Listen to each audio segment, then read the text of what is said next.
తెదేపాను జాతీయ పార్టీగా మార్చేందుకు అన్ని హంగులు పూర్తి చేశామని మంత్రి యనమల రామకృష్ణుడు వెల్లడించారు. జాతీయ పార్టీ అధ్యక్షుడిగా చంద్రబాబు ఎన్నిక లాంఛనమేనన్నారు. ప్రతిపక్షాలను ప్రజలు మర్చిపోయారు కాబట్టే సీడీల రూపంలో తమపై అవాస్తవాలు చెబుతున్నారని యనమల విమర్శించారు.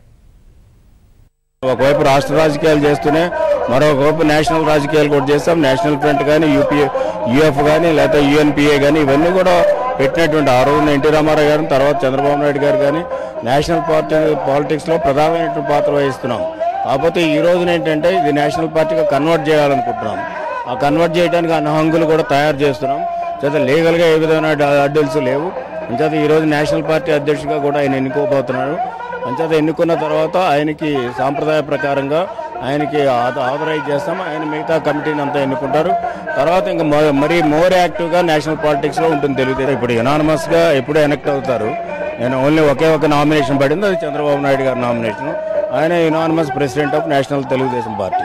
సీడీలు అయ్యి వాళ్ళకేం పని లేక వాళ్ళు ప్రజలు మర్చిపోతే సీడీల రూపంలోనో లేకపోతే వాళ్ళు స్టేజ్ లేకి ప్రకటనల ద్వారా దేశాల ద్వారా వాళ్ళు జ్ఞాపకం ఉంచుకోవాలి ప్రజలు అనేటువంటి ప్రయత్నాలు చేస్తున్నారు తప్ప ప్రజలు ఎప్పుడో వాళ్ళందరినీ తోసిపుచ్చారు. భవిష్యత్తులో కూడా వాళ్ళు పైకి రాలేరు. అదే పరిస్థితి ఉంటుంది వాళ్ళకి.